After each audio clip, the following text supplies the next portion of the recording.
I'm hoping that the hockey philosophy of when your team's not playing well and you're really looking terrible, as the Leafs have been over the last, 4 games or so, you usually have that one game before you get out of that rut where you play well, but you just don't get the points. You don't get rewarded for it.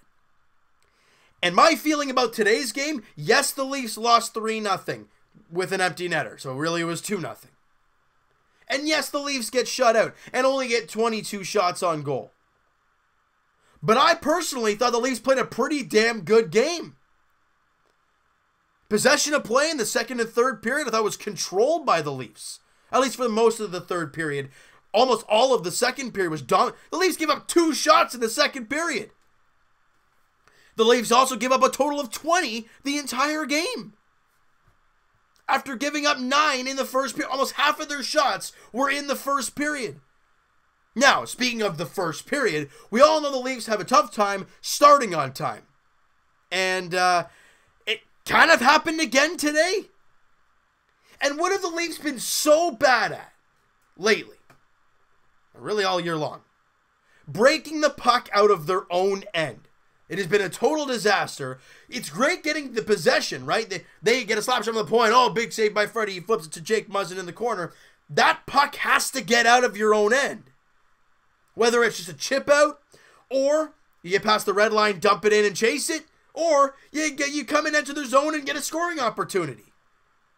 That puck has to get over your blue line and get out of your zone. In the first period, less than 5 minutes in, Jake Muzzin can't get the puck out of his own end. Craig Smith and Brian Boyle have a little give and go, and it ends up in the back of the net. You couldn't break the puck out of your own zone. You cause a turnover, it ends up in the back of your net.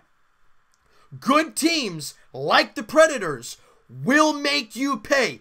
Good teams, like the Bruins, will make you pay for that. Now, I'm not going to you can't not blame Jake Muzzin. But Frederik Andersen, look, he didn't have a bad game. But this goal, I'm like, Freddie, where are you going, buddy? I mean, he ended up almost at the hash marks. And I'm like, or maybe not that high out, but at least it looked like it. He was way out of his net, and he already went down and committed. And it was just like, Freddie, what were you doing, buddy? You know, I mean, the rest of the period, I thought he was okay.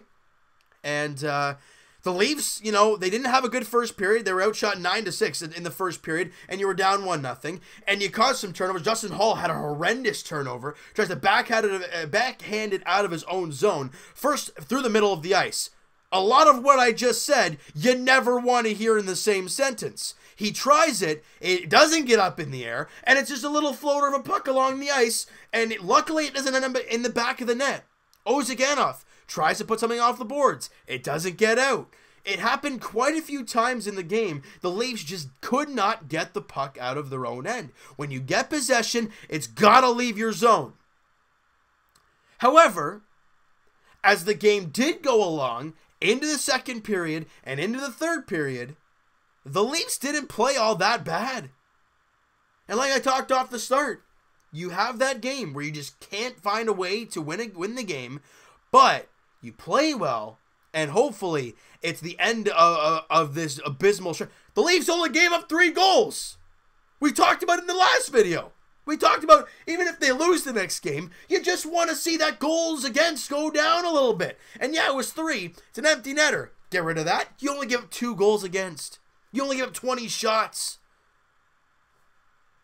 For anybody telling me that the Leafs did not play a half-decent game did not watch the game. In the second period, the Leafs gave up a total of 2 shots on net. Freddie made both saves.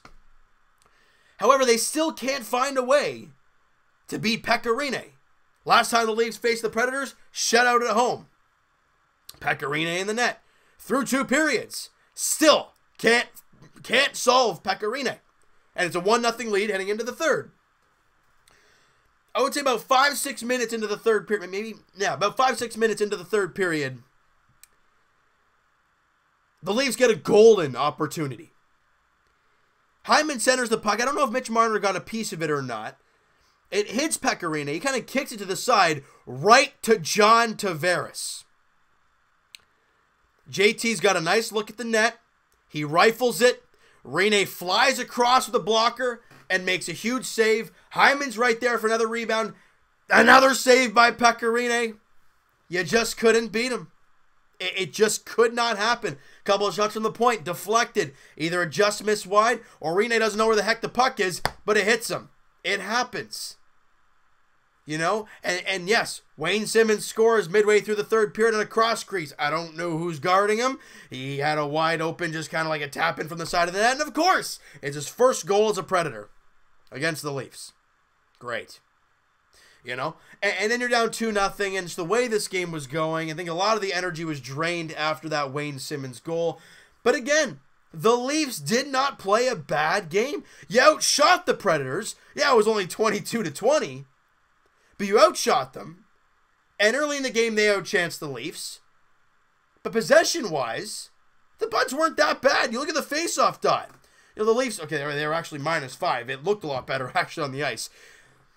The one thing I would have loved to see different is a more dominant power play. Now, the Nashville Predators are one of the best defensive teams in the league.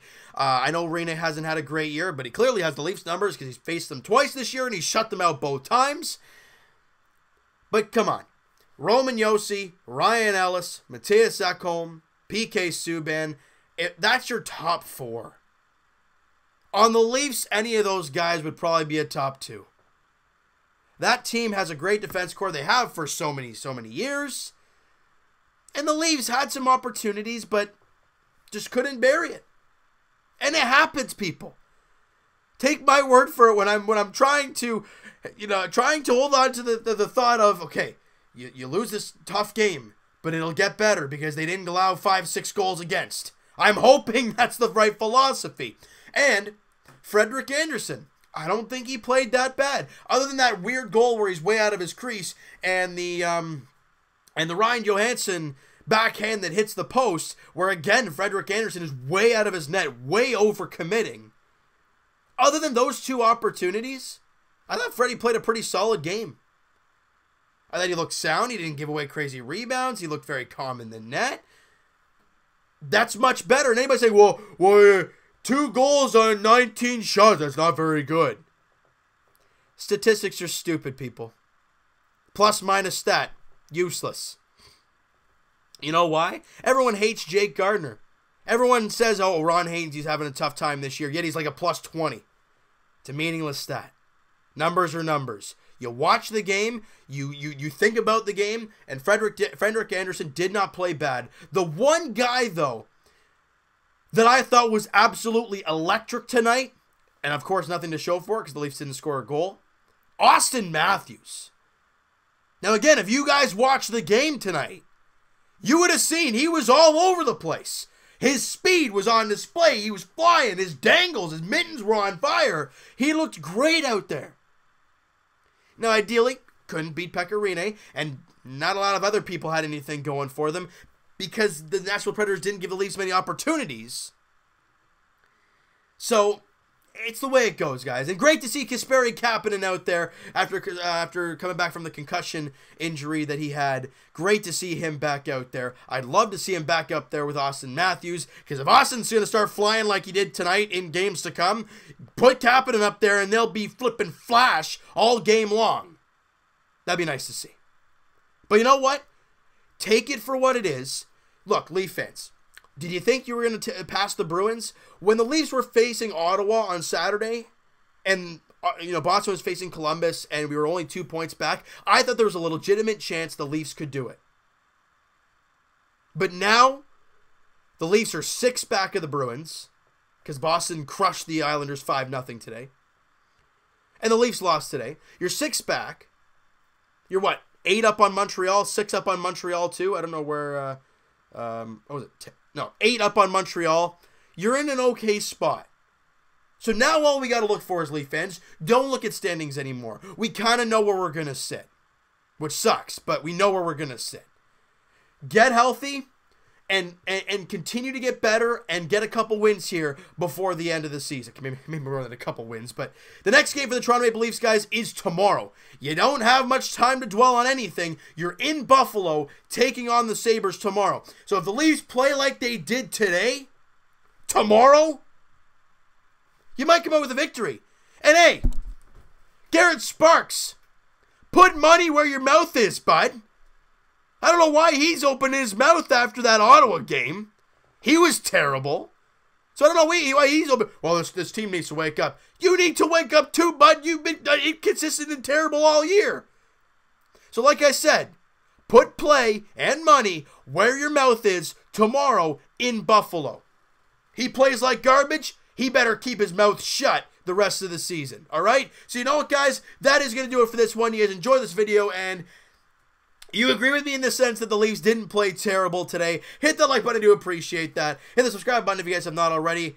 I mean, you know, it's a moral victory today, I guess, that the Leafs didn't play bad. They won in shots, right? I don't know. I'm trying to scrounge up something here. Guys, Twitter is down below, all that great stuff. Evan and I will talk to you guys podcast edition. It'll be Thursday afternoon. All right, so links are in the description for the podcast channel and for the podcast itself on iTunes. Twitter is also down below. Follow up, send me a DM, do all that great stuff. And I will talk to you guys Blue Jays edition Thursday as well, as we'll be breaking down this past week's Blue Jays games, and some roster cuts have already been made. We'll be discussing that on Thursday evening. I guess it's late afternoon, early evening, after the Jays game on Thursday, so that you guys can kind of go off of that. As for the Toronto Raptors, guys, like we've talked about, they take on the Oklahoma City Thunder in OKC tomorrow night, the 9:30 tip-off. It is a big one. Kyle Lowry is questionable. I don't want him to play. I'm a Raptor fan. I love watching him play, but I don't care. You were rolling on the ground a couple days ago. This is a meaningless... I mean, as much as you want to win this game against OKC, it's because it's a home and home, and you want to show them what you can do on the road. I don't want him hurt for the playoffs. So if he's hurting at all... Well, I'm spitting everywhere now. If he's hurting tomorrow, do not play. I don't think he will, but if he does, he better be healthy. And he better not get hurt again. All right? The Raptors take on OKC tomorrow at 9:30. As for the Leafs, guys, like we said, their next game is tomorrow night as well. As they take on the Buffalo Sabres, it's a 7 p.m. puck drop in Buffalo. What the heck's their arena called now? It's changed like 3 different times. At the KeyBank Center in Buffalo, New York, as the Leafs take on the Sabres. Jack Eichel and the Sabres. Garrett Sparks, Carter Hutton are the expected goaltenders in that game tomorrow night. Like I said earlier, Garrett Sparks, put the money where your mouth is and give us a good game tomorrow. Freddie gave us an all-right game today. Play better than you did on Saturday against Ottawa. All right, so I hope you guys enjoyed this video. We'll talk to you guys then.